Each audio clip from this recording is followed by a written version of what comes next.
المتقين في جنات وعيون آخذين ما آتاهم ربهم إنهم كانوا قبل ذلك محسنين كانوا قليلا من الليل ما يهجعون وبالأسحار هم يستغفرون وفي أموالهم حق للسائل والمحروم آمنت بالله صدق الله العظيم ان المتقین بے شک اللہ سے ڈرنے والے فی جنات وعیون اس روز باغات اور چشموں میں ہوں گے آخذین بصد شکر لے رہے ہوں گے ما آتاہم ربہم جو ان کا رب انہیں بخشے گا انہم کانوا قبل ذالک محسنین بے شک یہ لوگ اس سے پہلے بھی نیکوکار تھے کانوا قلیلا من اللیل ما یہجعون یہ لوگ رات کو بہت کم سویا کرتے تھے وبالاسحار هم یستغفرون اور سحری کے وقت اپنی خطاؤں کی بخشش طلب کرتے تھے وفی اموالہم حق للسائل والمحروم اور ان کے اموال میں حق تھا سائل کے لیے اور محروم کے لیے حضرات محترم بھی آپ قرآن مجید فرقان حمید میں سے 26واں پارہ سورۃ الزاریات کی آیت نمبر 15 سے لے کر 19 تک کی تلاوت اور ترجمہ سماعت فرما رہے تھے کل کے درس میں ہم نے پڑھا اللہ کریم نے فرمایا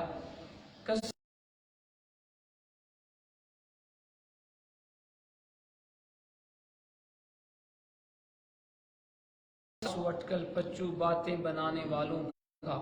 جو غفلت کے نشہ میں بے سود پڑے ہیں وہ پوچھتے ہیں روز جزا کب آئے گا یہ اس دن ہوگا جب وہ آگ پر تپائے جائیں گے اپنی سزا کا مزہ چکھو یہی ہے وہ جس کے لیے تم جلدی مچا رہے تھے آج کے درس میں اللہ کریم نے اپنے نیک بندوں کا ذکر کیا اور ان کے لیے جو جنت کی بہاریں ہیں اس کا ذکر بھی فرمایا گیا پہلی آیت میں فرمایا ان المتقین فی جنات وعیون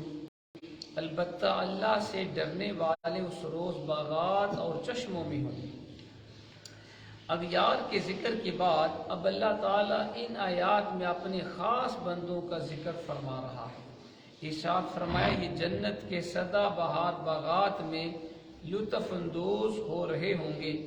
ان کی شاداب ٹہنیوں پر رنگ برنگ پھول کھل رہے ہوں گے ان کی شاخیں لذیذ رسیلے اور خوبصورت پھلوں سے لدی ہوں گی وہاں میٹھے اور ٹھنڈے پانی کے چشمے کھل رہے ہوں گے اور اس ماحول کو مزید شگفتہ و شاداب بنا رہے ہوں گے سبحان اللہ آگے فرمایا آخذین ما آتاہم ربہم بصد شکر لے رہے ہوں گے جو ان کا رب انہیں بخشے گا یہ جملہ بڑا پرلطف ہے مولا کریم اپنے دست کرم سے خود انہیں نعمت عطا فرما رہے ہیں اللہ تعالیٰ اپنے بندوں کو اہل جنت کو اپنے دست قدرت سے خود نعمتیں عطا فرما رہے ہوں گے اور یہ اللہ کے بندے بصد شکر و ہزار مسرت انہیں وصول کر رہے ہوں اللہ تعالیٰ دے رہا ہو اور بندہ لے رہا ہو اس میں جو مزہ اور لطف ہے اس کا اندازہ ہمارے لیے آسان نہیں کیوں جی اللہ تعالیٰ اپنے دست قدرت سے اپنے بندوں کو جام پہ لائے جنت کے مشروبات تو اس سے بڑی خوش بختی کیا ہے سبحان اللہ پھر فرمایا انہم کانوا قبل ذالک محسنین بے شک یہ لوگ اس سے پہلے بھی نیکوکار تھے ان نوازش ہائے بے پایا کی حکمت اللہ تعالیٰ بیان فرما رہا ہے کہ میں نے اپنے بندوں کے اوپر جو طرح طرح کی نوازشات کی ان کی حکمت کیا ہے یہ لوگ وہ ہیں جو دنیاوی زندگی میں نیکوکار تھے ان کے دامن حیات پر نافرمانی کا کوئی داغ نہیں ہے جب وہ عبادت کرتے تھے اس وقت ان کی محویت کا یہ عالم ہوتا تھا کہ وہ دنیا و ما فیہا سے بے خبر ہو جاتے اور اپنے معبود کی اس نے ازل کے مشاہدہ میں مستغرق ہو جاتے تو فرمائی میں نے اپنے بندوں کے اوپر جو نوازشات کی ہیں بلا بجانے کی یہ زندگی میں میرے احکام کے اوپر عمل کرتے رہے، میری کبھی نافرمانی نہیں کی، تو آج میں ان کو اپنے دست قدرت سے نعمت عطا فرما رہا ہوں۔ آگے فرمایا کانوا قلیلا من اللیل ما یہجعون، یہ لوگ رات کو بہت کم سویا کرتے تھے۔ یہ اللہ کے بندوں کی دوسری خوبی قرآن بیان کر رہا ہے کہ ان کی راتیں فسق و فجور میں نہیں گزرتی تھیں، نہ یہ شام سے دن چڑھے تک غفلت کی چادر اوڑے نیند میں مست رہتے تھے، بلکہ تھوڑی دیر رات کو آرام کرنے کے بعد یہ اٹھ کھڑے ہوتے اور باقی رات اللہ کی یاد میں گزار دیا کرتے۔ جب سحری کا وقت ہو جاتا تو یہ اپنی کوتاہیوں، اپنے گناہوں، خامیوں کے احساس سے مضطرب ہو جاتے اور چشم یعنی اپنے آنسو بہاتے اور اپنے گناہوں کے اوپر اللہ تعالیٰ سے بخشش مانگتے، کیونکہ وہاں دل شکستہ ہی رحمت کا مستحق سمجھا جاتا ہے۔ یہ بڑا پیارا شعر ہے جی، یہاں پہ قبلہ پیر صاحب نے لکھا ضیاء قرآن کے اندر، در قوے عشق شوکت شاہی نمی خرند، اقرار بندگی کن و دعوی چاکری۔ فرماتے ہیں کہ عشق الہی کی گلی میں شان و شوکت کے ساتھ، بادشاہوں کی شوکت کے ساتھ نہ آ،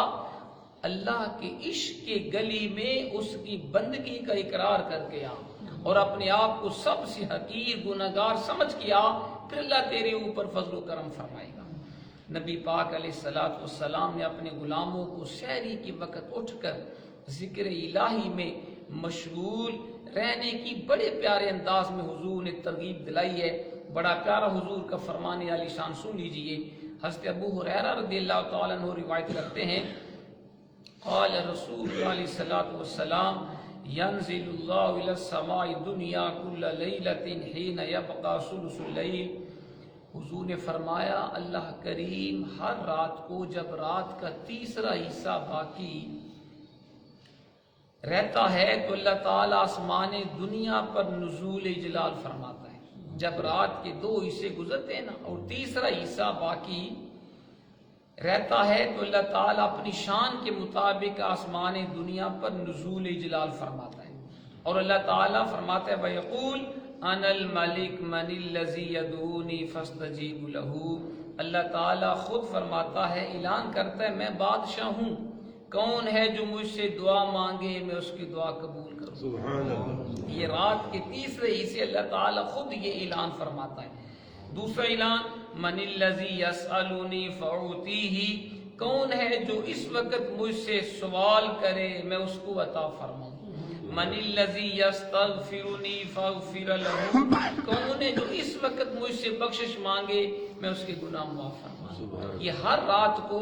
جب دو حصے رات کے گزر جاتے ہیں تیسرا حصہ آتا ہے تو اللہ تعالیٰ یہ تین قسم کے اعلان اپنی زبان قدرت سے فرماتا ہے۔ سبحان اللہ۔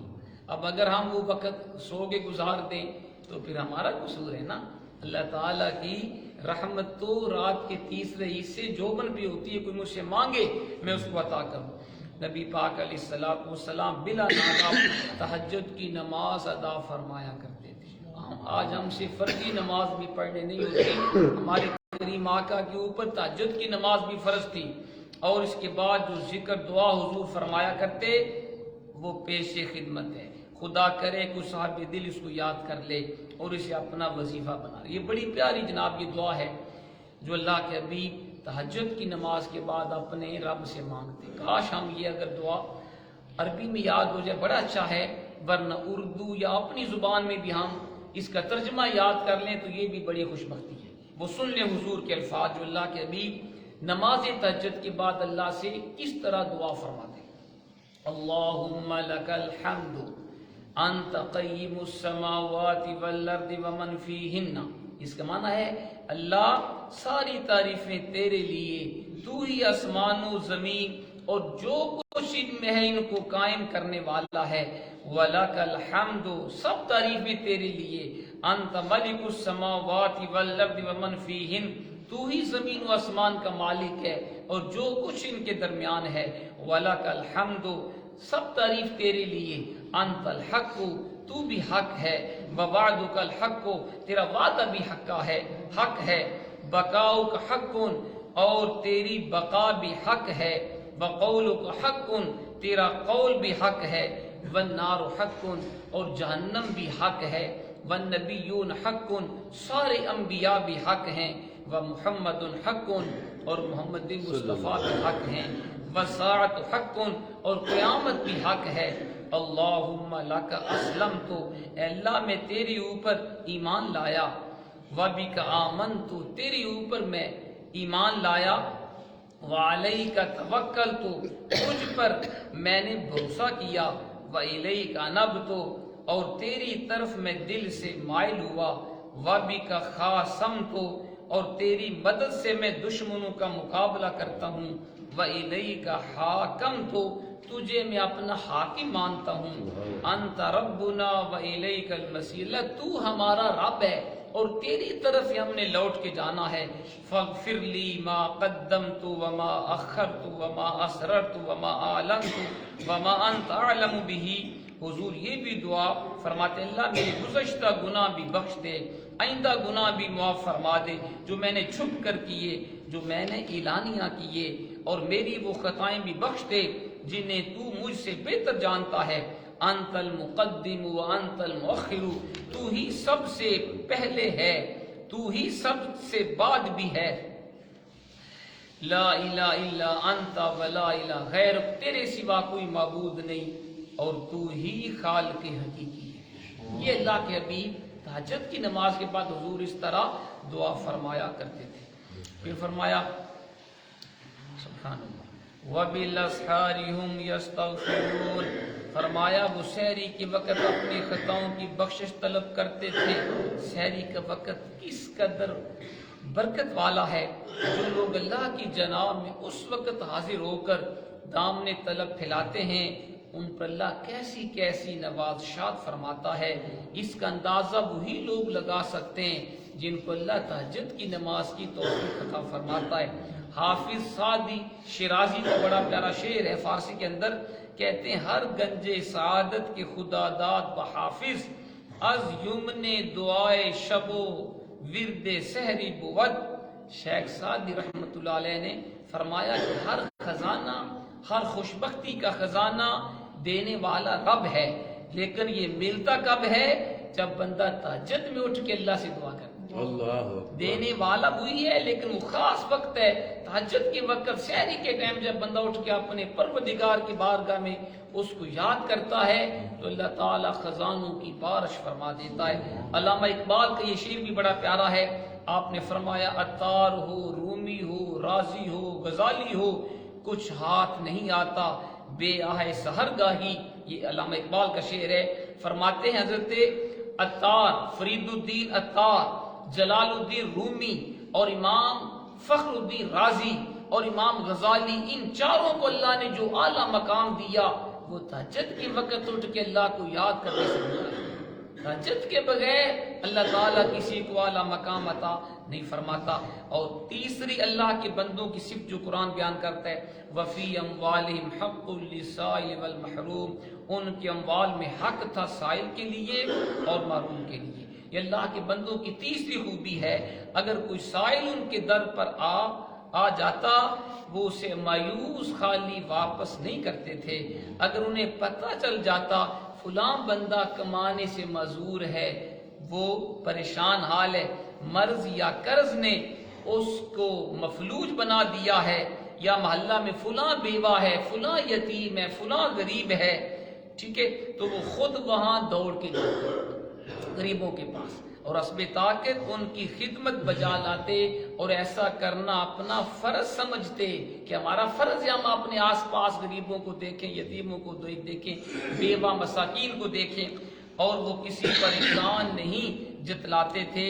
نہ کسی سے شکر گزاری کی تمنا کرتے، اللہ کے راستے میں خرچ کرتے، غریبوں کی امداد کرتے، دکھلاوے کے لیے نہیں، فوٹو سیشن کے لیے نہیں، اخبار میں اشتہار دینے کے لیے نہیں، اللہ کی رضا کے لیے۔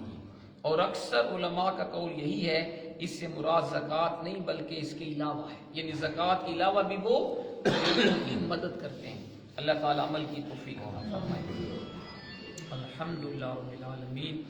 والعاقبۃ للمتقین، والصلاۃ والسلام